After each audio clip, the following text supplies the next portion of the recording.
হযরত উম্মে মাবাদ রাদিয়াল্লাহু আনহা স্বামী আবু মাবাদ রাদিয়াল্লাহু আনহাকে বললেন, রাআইতু রাজুলান যাহিরাল ওয়াজাআতি, আমার বাড়িতে যেই লোকটা মেহমান হয়েছিল আমি এই লোকটাকে দেখেছি কি রকম, যাহিরাল ওয়াজাআতি। যাহিরাল ওয়াজাআতি মানে পরিষ্কার উজ্জ্বল সৌন্দর্য। যাহির মানে হলো কি বাহ্যিক, ওয়াজাআতুন শব্দের অর্থ হলো একদম পরিষ্কার পরিচ্ছন্ন। তো যে লোকটাকে দেখেছি আমি, আমার বাড়িতে মেহমান হয়েছে, এই লোকটা দেখতে একদম পরিষ্কার পরিচ্ছন্ন। নবীজির একটা আদর্শ হলো নবীজি সব সময় পরিষ্কার পরিচ্ছন্ন থাকতেন। এই জন্য নবীজি থেকে একখানা হাদিস বর্ণিত হয়েছে, আত-তুহুরুল ঈমান, পবিত্রতা ঈমানের অঙ্গ।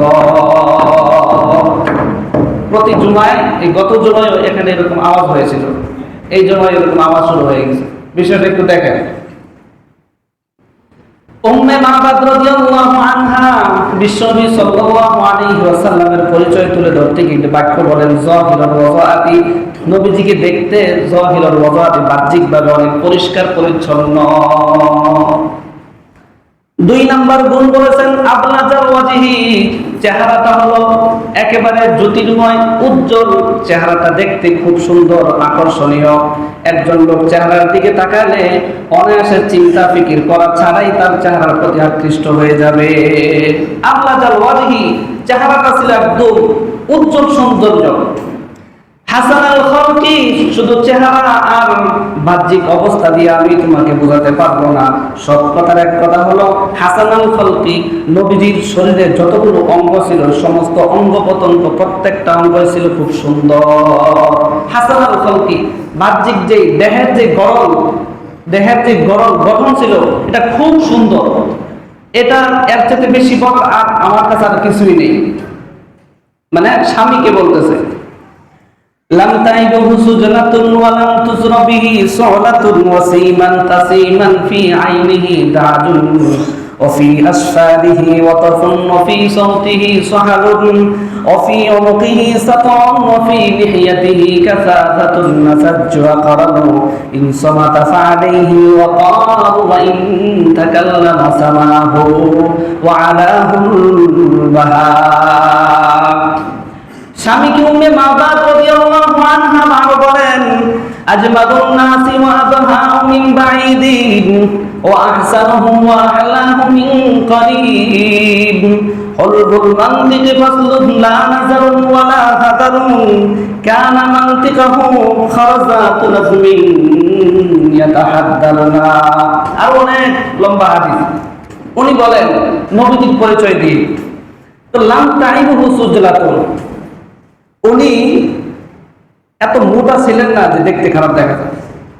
পরিচয় দেন নবীজি স্বাস্থ্যবান ছিল, তবে এত স্বাস্থ্যবান নয় যে স্বাস্থ্যবান লোকের দিকে তাকালে ঘৃণা লাগে। এত মোটা মানুষ, বেশি মোটা হয়ে গেছে। মানুষ যখন বেশি মোটা হয়ে যায় তখন ডাক্তার বলে খাবার কমান, ওজন কমান। ওজন কমান তার মানে তার একটা নির্দিষ্ট পরিমাণ ছিল, সে পরিমাণ অতিক্রম করে ফেলেছে, যেটা তার নিজের জন্য ক্ষতিকর এবং মানুষের কাছে দেখতেও খারাপ লাগে। উম্মে মাবাদ বলেন, এমন একজন লোককে আমি দেখেছি স্বামী, যেই লোকটা একেবারে মোটা ছিল না। ওয়ালাম তুজরা বিহি সুলাতুন, তাহলে কি চিকন ছিল? উনি বলেন, আবার তুমি এখন বলতে পারো তাহলে মনে হয় চিকন ছিল, কিন্তু না, লাম তুজরা বিহি সুলাতুন, নবীজি এমন চিকন ছিল না যে দেখতে খারাপ লাগে। 2 কথার অর্থ হলো বেশি মোটাও নয় বেশি চিকন নয়, মোটামুটি স্বাস্থ্যবান ছিল।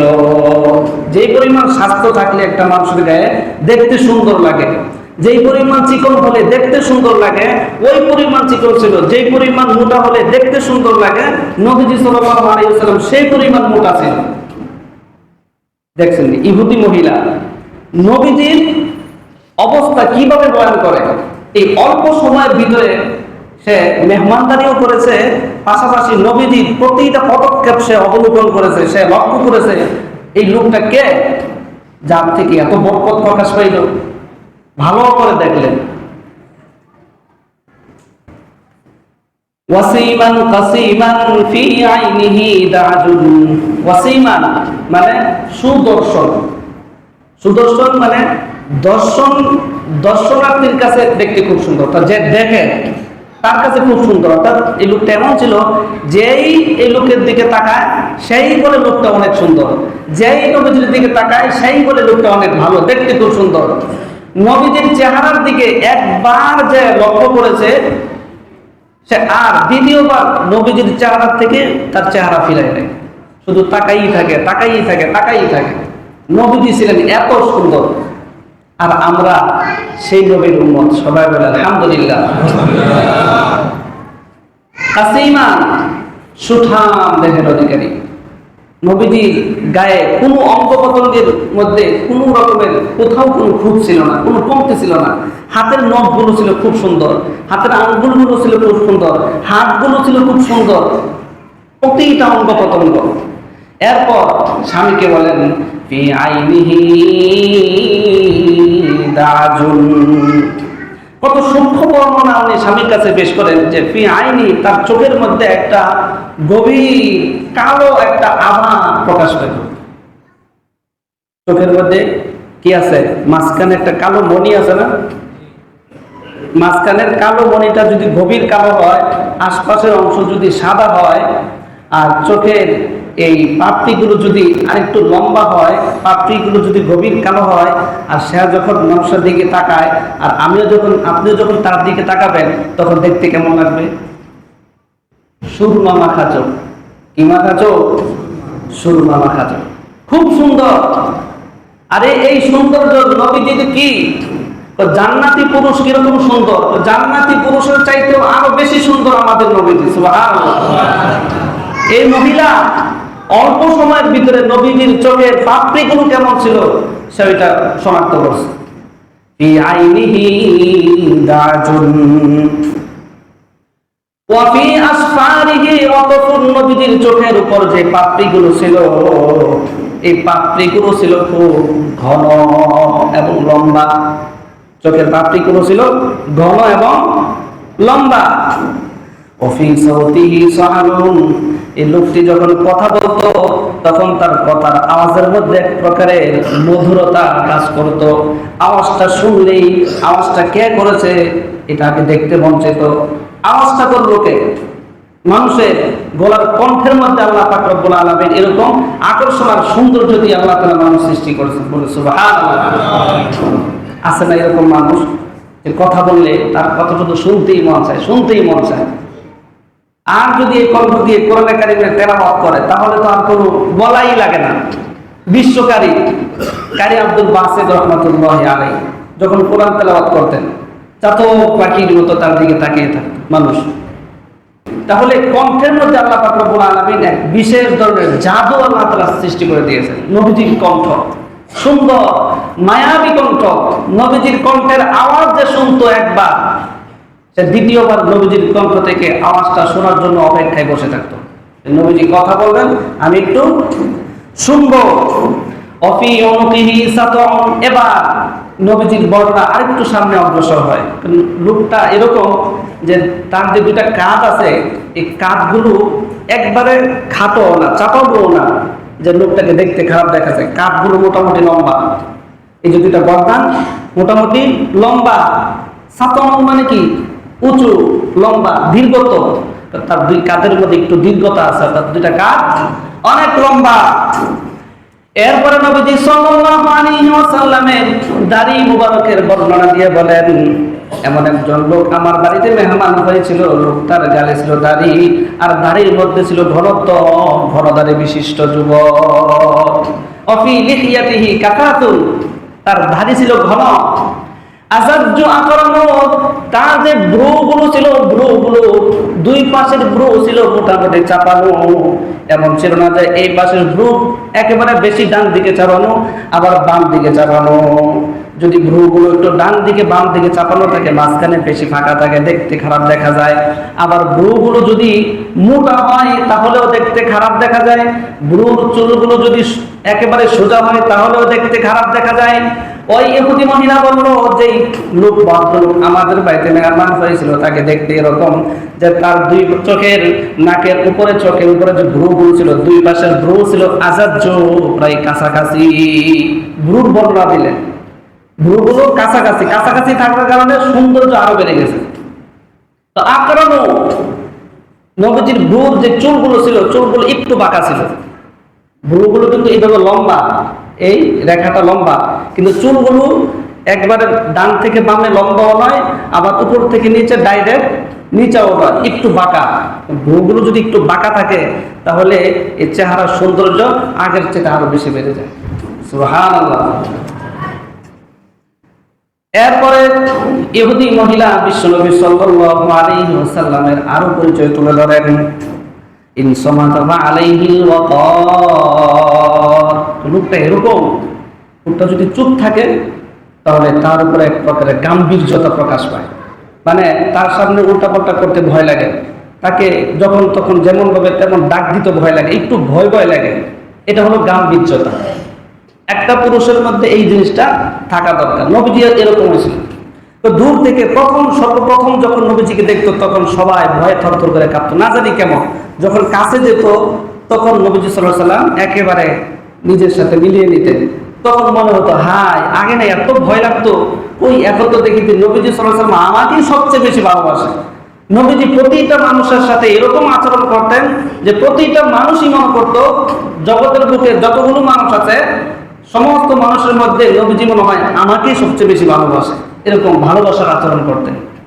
ওয়াইন তাকাল্লামা ফাআলা ওয়াইন তাকাল্লামা সামাহু ওয়া আলাহুল বাহা আজমালুন নাস। চুপচাপ থাকলে গাম্ভীর্য কাজ করতো, আর যদি কথা বলেন তখন সম্মান ইজ্জত তাকে ঢেকে ফেলত। যদি সম্মান তাকে আচ্ছাদিত করে ফেলত। উনি আবার বলেন আজমালুন নাস, এক কথায় জগতের বুকে যত মানুষ আছে সমস্ত মানুষের মধ্যে সবচাইতে সুন্দর মানুষটা ছিল এই ব্যক্তি। আর কত বর্ণনা দিব, যত মানুষ আছে সমস্ত মানুষের মধ্যে সবচাইতে সুন্দর মানুষ, সবচাইতে সুদর্শন সুন্দর সুঠাম দেহের অধিকারী ছিল এই যে লোকটা, আমাদের বাড়িতে মেহমান হয়েছিল। তখন তো উনি নবী এই কথাটা বলে নাই, উনি তো তখনও চিনতে পারে নাই যে উনি নবী, রানিং নবী, এটা উনি চিনতে পারে নাই।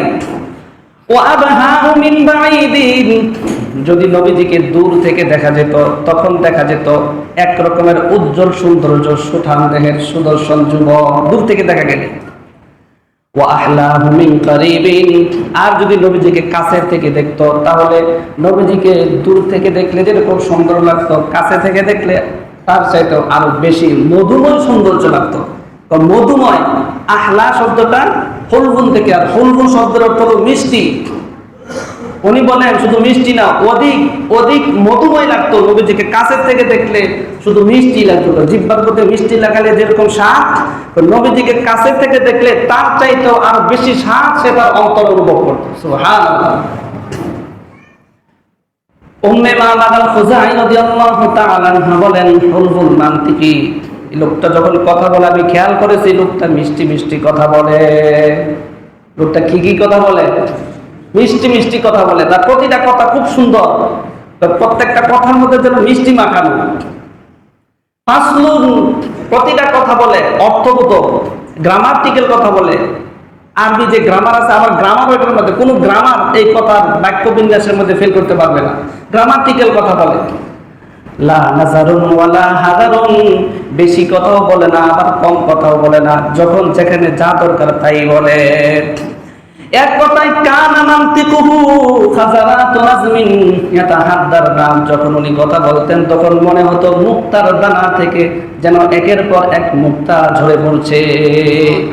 যখন নবীজি কথা বলতেন মুক্তার যেই দানা আছে, তাসবিহ আছে, একটা তাসবিহ ছিঁড়ে গেলে একটার পর একটা যেরকম পড়তে থাকে, লাগাতার পড়তে থাকে, নবীজি যখন মিম্বারে বসে কথা বলতেন তখন একের পর এক অনর্গল যেন কথা বলতে থাকে।